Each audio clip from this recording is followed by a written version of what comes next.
अंधेरी रात में पूरा गांव एक रहस्यमय खौफ में डूबा हुआ था। हर घर में एक अजीब सा सन्नाटा पसरा था। उसी सन्नाटे को चीरते हुए एक स्त्री अपने हाथों में लालटेन पकड़कर अपने घर की ओर जा रही थी। उसके चेहरे का डर किसी बड़ी अनहोनी को बता रहा था।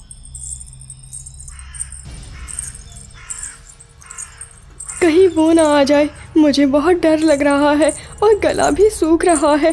जल्दी जल्दी पैर चलाने होंगे। उस स्त्री ने अपनी चाल तेज कर दी। ना जाने उसे किसके आने का डर सता रहा था, लेकिन सच में वह बहुत डरी हुई थी।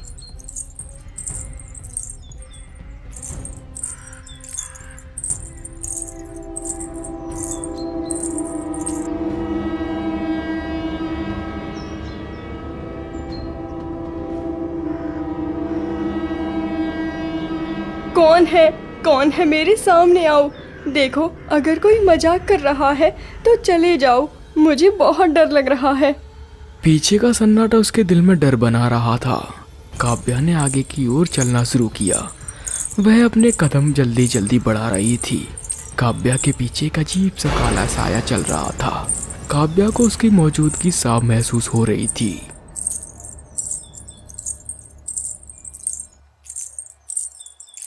हे भगवान, मुझे पीछे से किसी के चलने की आवाज़ साफ सुनाई दे रही है। अगर मैंने पीछे मुड़ के देखा तो उस भयानक साये को देखकर तो मेरे प्राण ही निकल जाएंगे। मैं क्या करूं? काव्या का पूरा शरीर डर से कांप रहा था। उसके पीछे से आने वाली चलने की आवाज और भी बढ़ती जा रही थी। काव्या ने हिम्मत की और पीछे देखा। कौन है?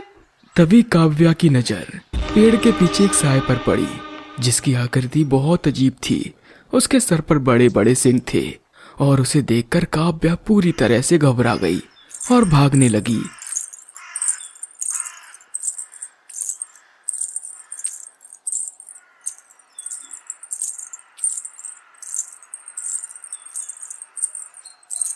पसीने से भीगी काव्या भागते हुए अपने घर पहुंची। घर पहुंचते ही उसने अपना दरवाजा बंद किया और लंबी लंबी सांसें भरने लगी। अरे क्या हुआ भाग्यवान, इतना घबरा क्यों रही हो? किसी भूत को देख लिया क्या? मैंने उसे देखा। उसका भयानक रूप देखकर मेरा पूरा शरीर कांपने लगा। उसे देखा? अरे किसे देखा तुमने? जरा ठीक से बताओ। मैंने भैरवी को देखा। उसने मेरा पीछा किया। अंधेरे में उसकी चमकती आंखें देखकर मुझे मेरी मौत दिखाई देने लगी। मुझे बहुत डर लग रहा है। भैरवी का नाम सुनकर सतीश के चेहरे पर मातम छा गया और उसकी जुबान चिपकने लगी। क्या भैरवी? भाग्यवान, तुम्हारा वहम होगा। भैरवी जैसा कोई नहीं। तुमने जरूर किसी जानवर को देखा होगा। अब सो जाओ। वो वही थी। मैंने उसे ठीक से देखा। उसकी खौफनाक आकृति मैं कभी नहीं भूल सकती। काव्या तेजी से अंदर कमरे में गई और एक लाल धागा लेकर आई और दरवाजे पर बांध दिया। कुछ भी हो जाए, चाहे बाहर कोई भी हो, लेकिन दरवाजा मत खोलना।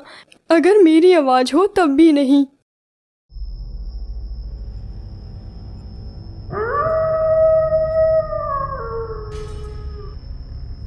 आधी रात को अचानक सतीश को बाहर से किसी स्त्री के रोने की आवाज सुनाई दी।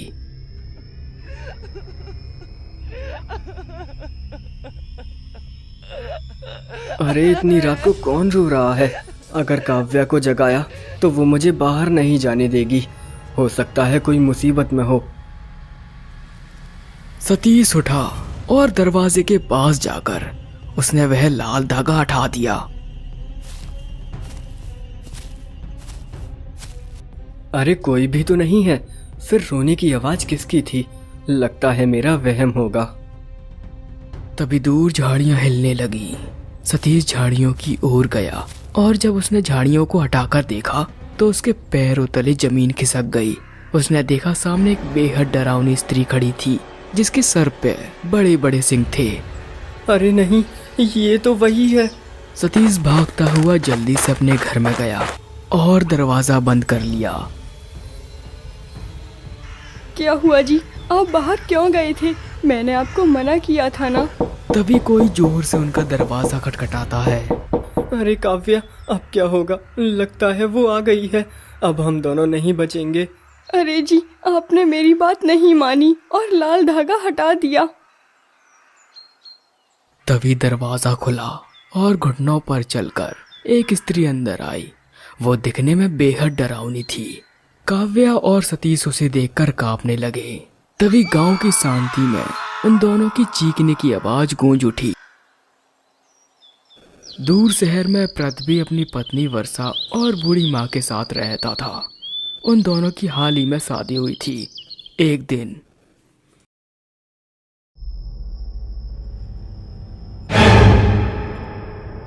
अरे, ये मैं कहाँ हूँ? मैं तो अपने कमरे में सो रही थी ना, फिर यहाँ कैसे आ गई? ये गुफा तो बहुत डरावनी है। मैं यहाँ से बाहर कैसे निकलूं? कोई है? मेरी मदद करो। तभी गुफा की गहराई में से वर्षा को आवाज आई।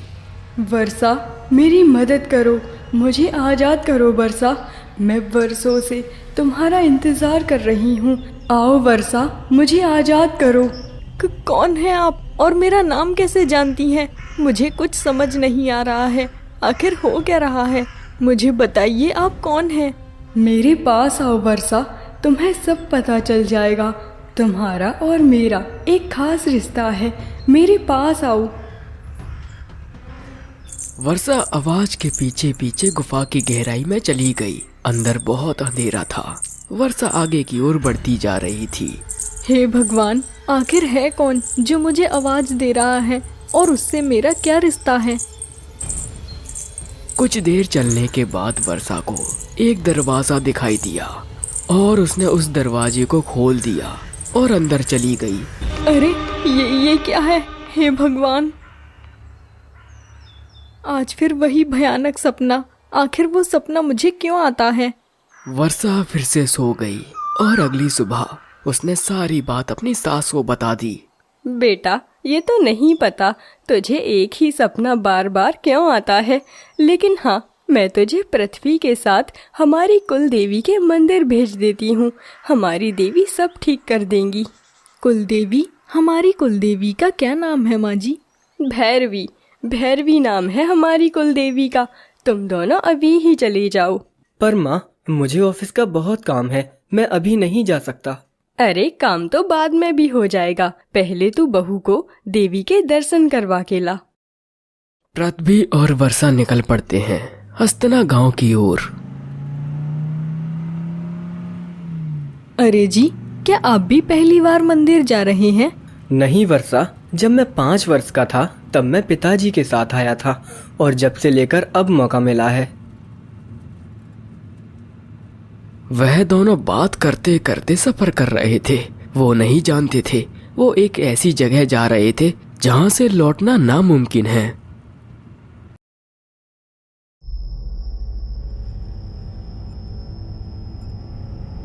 अरे जी, सुबह से शाम हो गई है, लेकिन अभी तक हम नहीं पहुँचे हैं। और कितनी दूर है मंदिर? मुझे तो इस सुनसान रास्ते पर बहुत डर लग रहा है। अरे वर्षा, कैसा डर? मैं हूं ना, बस हम पहुंचने ही वाले हैं, थोड़ा और वक्त लगेगा। तभी एक पक्षी उनकी कार से टकरा गया और कार का संतुलन बिगड़ गया। कार जाकर एक पेड़ से टकरा गई। अरे वर्षा, तुम ठीक हो? तुम्हें चोट तो नहीं आई ना? नहीं जी, मैं तो बिल्कुल ठीक हूँ। कहीं आपको तो नहीं लगी? हे भगवान, अब हम इतनी रात में यहाँ कैसे रुक सकते हैं? वर्षा, चलो हम पैदल आगे चलते हैं, आसपास कोई ना कोई घर जरूर होगा। दोनों सुनसान रास्ते से गांव की ओर जाने लगे। चारों ओर अंधेरा ही अंधेरा था और जानवरों के चिल्लाने की आवाज आ रही थी। तभी उन्हें सामने एक झोपड़ी दिखाई दी। वो दोनों झोपड़ी के पास गए। अरे कोई है? सुनिए, क्या कोई यहाँ रहता है? कुछ देर बाद एक डरावनी बुढ़िया झोपड़ी के बाहर आई और उन्हें देखकर एक अजीब सी मुस्कान देने लगी। सुनिए माँ जी, हम शहर से यहाँ अपनी कुलदेवी के दर्शन करने आए हैं, लेकिन रास्ते में हमारी गाड़ी खराब हो गई। अब हमें रुकने के लिए कोई घर चाहिए। क्या आज के लिए हम यहाँ रुक सकते हैं? आ तो गए हो, लेकिन वापस नहीं जा पाओगे। अब तुम्हें यहीं रहना होगा। क्या यहीं रहना होगा? माँ जी, ये आप कैसी बातें कर रही हैं? हम यहाँ रुक सकते हैं या नहीं? जरूर रुक सकते हो, लेकिन अगर आधी रात को वो तेरी पत्नी को ले गई तो मैं कुछ नहीं कर पाऊंगी। अरे कौन ले जाएगा मेरी पत्नी को? माँ जी, आपकी तबीयत तो ठीक है ना? अरे जी चलिए यहाँ से, ये बुढ़िया मुझे कुछ ठीक नहीं लग रही। जिसके बाद वह दोनों वहां से चले जाते हैं। उन्हें गांव में जाने का रास्ता नहीं पता था, वो तो बस इधर उधर भटक रहे थे। अरे जी, हम कब से इधर उधर भटक रहे हैं, चलिए कार में जाकर बैठ जाते हैं, मुझे तो बहुत डर लग रहा है। तभी उन्हें एक छोटी बच्ची दिखाई दी जिसने अजीब कपड़े पहने हुए थे। देखो वर्षा, वहाँ एक बच्ची है, वो इतनी रात को यहाँ क्या कर रही है? चलो उसके पास चलते हैं। वह दोनों उस बच्ची के पास जाने लगे, लेकिन उन्हें देख वह बच्ची आगे बढ़ गई। अरे रुको बेटा रुको, हमारे लिए तो रुको, कहाँ जा रही हो? वह लड़की नहीं रुकी और रास्ते बदल बदल कर चली गई। उसके पीछे पीछे पृथ्वी और वर्षा भी जा रहे थे। कुछ देर के बाद वह दोनों उसका पीछा करते हुए गांव में पहुंचे। अरे वाह, ये बच्ची तो हमें गांव के अंदर ले आई। अरे रुको तो बेटा, जरा हमारे पास आओ। कौन हो तुम दोनों और इतनी रात गए यहाँ क्या कर रहे हो? उन्होंने मुड़कर देखा, सामने एक बूढ़ा व्यक्ति हाथ में लालटेन पकड़ा हुआ खड़ा था। अरे आप कौन है? मैं इसी गांव में रहता हूँ। ये बताओ तुम दोनों कौन हो और किसे बुला रहे थे? हम दोनों शहर से अपनी कुलदेवी के दर्शन करने आए थे, लेकिन रास्ते में हमारी गाड़ी खराब हो गई और हमें यहाँ आना पड़ा। ये बताओ, यहाँ आने का रास्ता तुम दोनों को कैसे पता चला? यह गांव बहुत रहस्यमयी है, यहाँ आने और जाने का रास्ता ढूंढने से भी नहीं मिलता। तुम दोनों कैसे आए? हमें यहाँ वो बच्ची लेकर आई। अरे अब कहाँ चली गई? अभी तो यहीं थी। इस गांव में कोई बच्ची नहीं रहती। वैसे कौन सी है तुम्हारी कुलदेवी? हमारी कुलदेवी का नाम है भैरवी। भैरवी का नाम सुनकर उस बूढ़े व्यक्ति की सांसें अटक गईं और वो डरते हुए बोला कि क्या बेटा, वो देवी नहीं, उसके बारे में जान जाओगे तो कांप जाओगे। खैर जाने दो, पास ही में मेरा घर है, तुम आज रात वहीं रुक जाना, चलो मेरे साथ। वह बूढ़ा व्यक्ति उन दोनों को पास ही में अपनी झोपड़ी के पास ले जाता है। यह है मेरा घर, आज रात तुम यहीं रुक सकते हो, लेकिन एक बात का हमेशा याद रखना, कुछ भी हो जाए अपनी पत्नी को अकेला मत छोड़ना। तुम दोनों यहीं रुको, मैं अभी आता हूँ। अच्छा हुआ हमें वो बूढ़े काका मिल गए, वरना हम इतनी रात को कहाँ जाते। लेकिन मुझे तो अभी भी उसी बच्ची की चिंता हो रही है, वो तो अभी भी गांव में घूम रही होगी। हाँ वर्षा, पर वो बच्ची आंखों के सामने से गायब हो गई। तभी उनके दरवाजे पर दस्तक हुई। पृथ्वी दरवाजे के पास गया और दरवाजा खोल दिया। उसने देखा कि बाहर वही बूढ़े काका खड़े थे। क्या हुआ काका, आप यहाँ क्या कर रहे हैं? बूढ़े व्यक्ति ने एक लाल धागा निकाला और बोला, ये लो, इसे सोने से पहले दरवाजे पर बांध देना, और जो भी हो जाए अपनी पत्नी को अकेला मत छोड़ना, और इसे भी दरवाजे से मत हटाना, फिर चाहे दरवाजे के बाहर कोई भी हो। अरे काका, आप बहुत देर से कह रहे हैं कि अपनी पत्नी को अकेला मत छोड़ना, आखिर ये तो बताइए मेरी पत्नी को किससे खतरा है? बेटा, ये गांव रहस्यमयी है। इस गांव में तुम्हें जवान स्त्री नहीं मिलेगी, सिर्फ बूढ़ी स्त्री ही मिलेगी। ऐसा क्यों है ये तुम नहीं समझ पाओगे। इस गांव की सच्चाई कोई नहीं जान पाया। इतना कहने के बाद वह बूढ़ा व्यक्ति वहां से चला गया और पृथ्वी घर के अंदर चला गया। क्या हुआ जी, वो बूढ़े काका क्या कह रहे थे? कुछ नहीं कह रहे थे, बस वो तो एक लाल धागा देकर गए हैं। उन्होंने कहा इसे सोने से पहले दरवाजे पर बांध देना और सुबह होने से पहले मत खोलना। ऐसा क्यों? हम तो नहीं बांधेंगे, ये गांव वाले भी बहुत अजीब बातें करते हैं, और वैसे भी इन काका की मानसिक स्थिति मुझे ठीक नहीं लगती। अरे वर्षा, हमारा क्या जाता है, अगर उन्होंने कहा है तो कुछ सोच कर ही कहा होगा। हम इसे दरवाजे पर बांध देंगे। पृथ्वी ने दरवाजे पर धागा बांध दिया और दोनों सोने चले गए।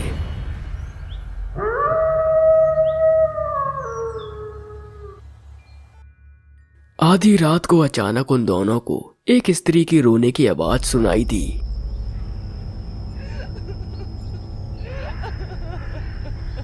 अरे वर्षा, तुमने सुना? किसी स्त्री के रोने की आवाज आ रही है, लगता है कोई मुसीबत में है। हाँ जी, आवाज तो मुझे भी आ रही है, पर इतनी रात को रो कौन रहा है? तुम यहीं रुको, मैं अभी देख कर आता हूँ, और यहाँ से बाहर मत जाना। नहीं जी, इतनी रात को आप बाहर मत जाइए, मुझे तो बहुत डर लग रहा है, रहने दीजिए। अरे वर्षा, कुछ नहीं होगा मुझे, बस मेरा इंतजार करना। इतना कहकर पृथ्वी दरवाजे के पास गया और वह लाल धागा हटा दिया। अरे कौन है, कौन है? अगर कोई मुसीबत में है तो मुझे बताओ, मैं तुम्हारी मदद करूंगा। शायद कोई नहीं है, जानवर होगा, लौट जाता हूँ। तभी पृथ्वी को झोपड़ी से वर्षा के चिल्लाने की आवाज आई। वो भागता हुआ अंदर पहुंचा और देखा वहां वर्षा नहीं थी। पृथ्वी बहुत घबरा गया। अरे वर्षा, वर्षा तुम कहाँ चली गई? अभी तो यहीं थी। हे भगवान, अब मैं क्या करूं? काका को बताना हो। पृथ्वी जल्दी जल्दी काका के घर पहुंचा और दरवाजा खटखटाने लगा।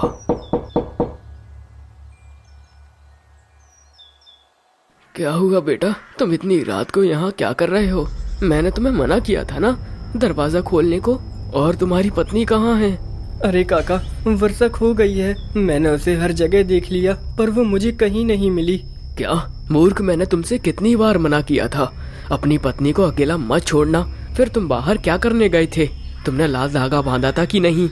धागा बांध दिया था काका, लेकिन रात को किसी के रोने की आवाज आई और मैं उसे सुनकर बाहर चला गया। जब लौटकर देखा तो वर्षा नहीं थी। अरे तुम शहर के लोग क्या जानो इस गांव के रहस्य के बारे में? तुम 4 किताबें क्या पढ़ ली हैं? अपने आप को बहुत विद्वान समझने लगे हो। जाओ यहाँ से, मैं तुम्हारी कोई सहायता नहीं कर सकता।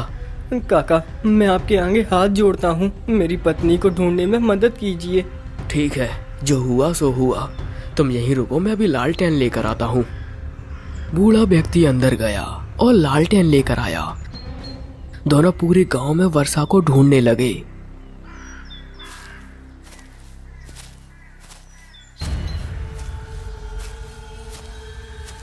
अरे काका, वर्षा मिली क्या? नहीं बेटा, मैंने पूरे गांव में देख लिया, लेकिन उसका कहीं कोई पता नहीं चला। हमें ना चाहते हुए भी मौत की दुनिया में कदम रखना होगा। मौत की दुनिया? ये कौन सी जगह है काका? मुझे ठीक से समझाइए। इस गांव के जंगलों को पूरा गांव मौत की दुनिया के नाम से जानता है। आज तक जो भी वहां गया है वापस नहीं आया। उस जंगल की कहानी से सब कांपते हैं। उस जंगल में कौन रहता है ये सब भली बात ही जानते हैं। दोनों जंगल की ओर जाने लगे। चारों ओर जानवरों के रोने की आवाज आ रही थी और अंधेरा ही अंधेरा था। बेटा, अगर वो तुम्हारी पत्नी को ले गई है तो नहीं तो तुम्हारी पत्नी नहीं मिल पाएगी। अगर भगवान की कृपा होगी तो जरूर तुम्हारी पत्नी मिल जाएगी। दोनों जंगल की सीमा तक पहुंचे। पृथ्वी तो जंगल के अंदर चला गया, लेकिन बूढ़े काका के पैर कांप रहे थे। वो सीमा पर ही रुक गए। अरे क्या हुआ काका? आइए ना, रुक क्यों गए? जल्दी चलिए काका, हमें वर्षा को भी तो ढूंढना है। वो बेटा, मेरे पैर कांप रहे हैं जंगल की सीमा को नागने से। अब क्या करूं? हिम्मत तो रखनी होगी, भगवान हमारी रक्षा करेंगे। बूढ़े व्यक्ति ने कांपते पैरों से जंगल की सीमा नांग दी और दोनों जंगल के अंदर चले गए। काका, मुझे बताइए, आखिर इस जंगल में रहता कौन है जिसके बारे में सोचकर आपके हाथ पैर कांप रहे हैं? क्या वो कोई खूंखार जानवर है? नहीं बेटा, जानवरों से कैसा डर? अगर वो मिल भी जाए तो सिर्फ प्राण ही ले सकते हैं, लेकिन जिससे मैं डर रहा हूँ वो तो आत्मा को भी कांपने पर मजबूर कर देती है। उसका नाम लेने से भी डर लगता है। उसका नाम बताइए काका, मैं जानना चाहता हूँ कि आखिर वो है कौन। वो है भैरवी। बूढ़े काका के मुंह से निकलते ही पूरे जंगल में सन्नाटा सा छा गया। पेड़ हिलने लगे और तेज हवाएं चलने लगी। बेटा भाग, वो आ रही है। पृथ्वी को कुछ समझ नहीं आया, लेकिन पहली बार उसके दिल में किसी के लिए डर बन गया था।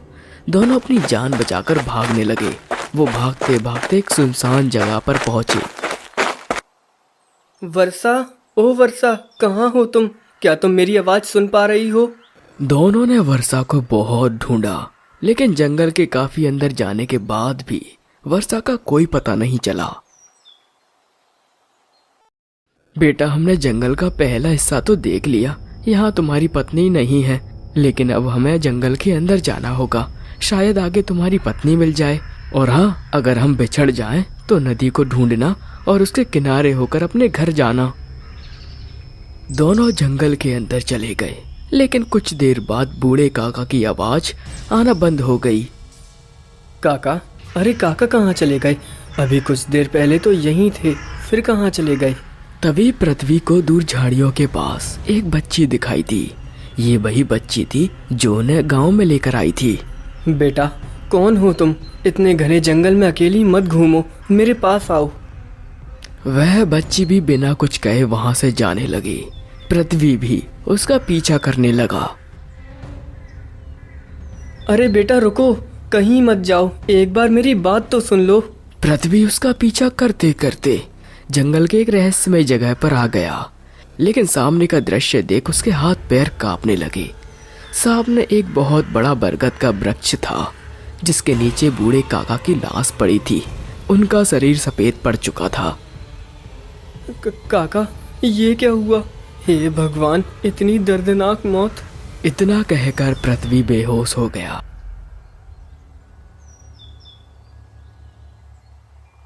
अगले दिन जब पृथ्वी ने आंखें खोली तो खुद को एक कमरे में पाया। वो उठा और अपनी आंखें मीचने लगा। आखिर होश आ ही गया तुम्हें। कौन हो तुम और जंगल के इतने अंदर क्या करने गए थे? तुम हमें पेड़ के नीचे मिले। मैं अपनी पत्नी के साथ शहर से यहाँ कुलदेवी के दर्शन करने आया था, लेकिन मेरी पत्नी गायब हो गई। मैं उसी को ढूंढने जंगल गया था। वो काका कैसे हैं? वो बूढ़े काका मर चुके हैं। वैसे तुम कौन सी कुलदेवी के दर्शन करने आए थे? हम यहाँ भैरवी माँ के दर्शन करने आए थे। भैरवी का नाम सुनकर सरपंच डर गया और बोला, क्या भैरवी? बेटा, वो देवी नहीं है, लौट जाओ, क्योंकि जिसे तुम देवी समझ रहे हो वो बहुत भयानक पिशाचनी है जो एक श्राप से जन्मी है। नहीं, मैं अपनी पत्नी को ढूंढे बिना नहीं जाऊंगा। मुझे बताइए, मैं उसे कैसे ढूंढूं? इसका जवाब तो पूरे गांव के पास नहीं है, लेकिन अगर तुम अपनी पत्नी को सच में ढूंढना चाहते हो तो यहाँ से कोसों दूर एक चट्टान है। उसी चट्टान के अंदर एक बाबा जी अपनी तपस्या कर रहे हैं, वही तुम्हारी मदद कर पाएंगे। जाओ। ठीक है, मैं अभी ही जाऊंगा, बस आप मुझे वहां जाने का मार्ग बता दीजिए। सरपंच ने पृथ्वी को रास्ता बता दिया और पृथ्वी बाबा की ओर जाने लगा। आखिर कौन है भैरवी, देवी या पिशाचनी, और क्या है इस जंगल की कहानी? इस गांव में एक भी स्त्री क्यों नहीं है? ये सारे सवाल मेरे दिमाग को पागल कर रहे हैं। मेरी पत्नी मिल जाए, फिर मैं इन सारे सवालों का जवाब ढूंढूंगा। पृथ्वी चलता रहा। उसे चलते चलते शाम हो गई और फिर सुबह, लेकिन वो एक पल के लिए भी नहीं रुका। वह थकने के बाद एक वृक्ष के नीचे विश्राम करने लगा और जागने के बाद फिर से चलने लगा। और 2 दिन लगातार चलने के बाद पृथ्वी बाबा की गुफा तक पहुंच ही गया। बाबा जी प्रणाम। मैं यहाँ अपनी पत्नी को ढूंढने आया हूँ। उसके बिना मैं घर भी नहीं लौट सकता। मुझे जानना है, भैरवी आखिर है कौन, पिशाचनी या देवी? और अगर वो देवी है तो गांव वालों को क्यों मारती है? बेटा, इन सवालों के जवाब तो मेरे पास नहीं है, लेकिन इन सारे सवालों का जवाब तुम्हें राजा प्रताप के महल में मिलेगा। राजा प्रताप का महल? पर उस महल में ऐसा है क्या? उस महल में भैरवी के पूरे जीवन काल का सच है। आज तक उसे कोई नहीं जान पाया, क्योंकि जो उस महल में गया है वो कभी वापस नहीं आया। मैं जाऊंगा वहाँ और सारा सच जानूंगा। मुझे मेरी पत्नी को ढूंढना है। तो ठीक है, जाओ। महल के अंदर एक बड़ी रहस्यमय मूर्ति है, उसे स्पर्श करते ही अलग दुनिया का रास्ता खुल जाएगा। ध्यान रहे, दिन में सिर्फ वो एक ही बार खुलता है। पहले पहर और तीसरे पहर में बंद हो जाता है। इतने समय के बीच अगर तुम बाहर नहीं निकल पाए तो अदृश्य दुनिया में खो जाओगे। हाँ, मुझे मंजूर है, पर बाबा जी आप भी मेरे साथ चलिए ना। मैं ये सब अकेला कैसे कर पाऊंगा? नहीं, मैं नहीं जा सकता, मेरी उम्र हो चुकी है, लेकिन मेरा आशीर्वाद तुम्हारे साथ है। जाओ। और हाँ, उस महल में काफी सारी रहस्यमय वस्तु दिखाई देगी, पर तुम उन्हें मत छूना, नहीं तो तुम पत्थर बन जाओगे। ठीक है बाबा जी, मैं चला जाता हूँ। आपका आशीर्वाद मेरे साथ रहेगा। पृथ्वी उस महल की ओर निकल जाता है। राजा प्रताप का महल यहाँ से बहुत दूर है। मुझे चलते चलते शाम हो जाएगी। अगर किसी का घर मिला तो मैं वहीं विश्राम कर लूँगा। भूख भी बहुत लगी है। पृथ्वी चलते चलते एक गांव में पहुंचा। रात भी काफी हो चुकी थी। चलते चलते बहुत देर हो गई है। मैं तो बहुत थक भी गया हूँ। कोई घर मिल जाए, मैं वहाँ विश्राम करूँगा। पृथ्वी को एक झोपड़ी पास में ही दिखाई देती है।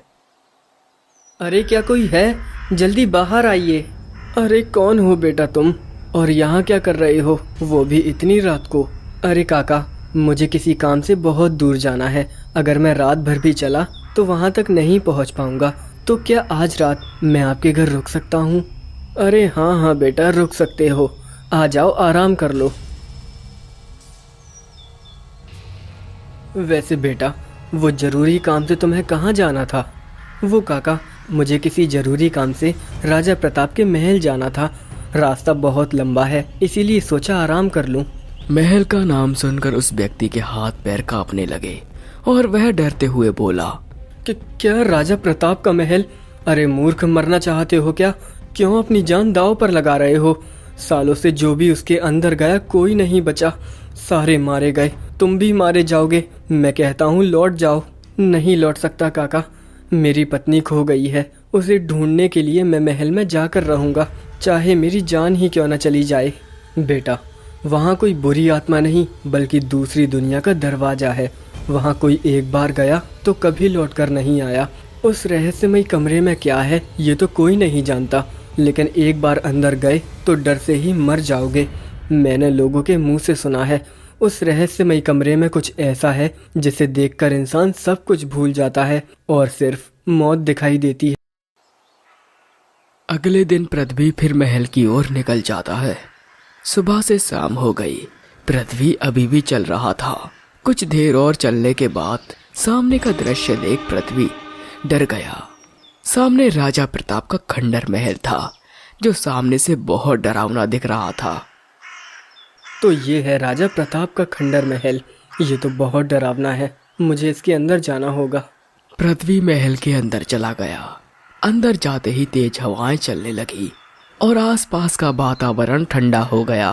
पृथ्वी अंदर से बहुत डर गया था। पृथ्वी की एक पल के लिए सांस रुक गई, मानो सब कुछ रुक गया हो। हे भगवान, मुझे तो बहुत डर लग रहा है। मैं क्या करूं?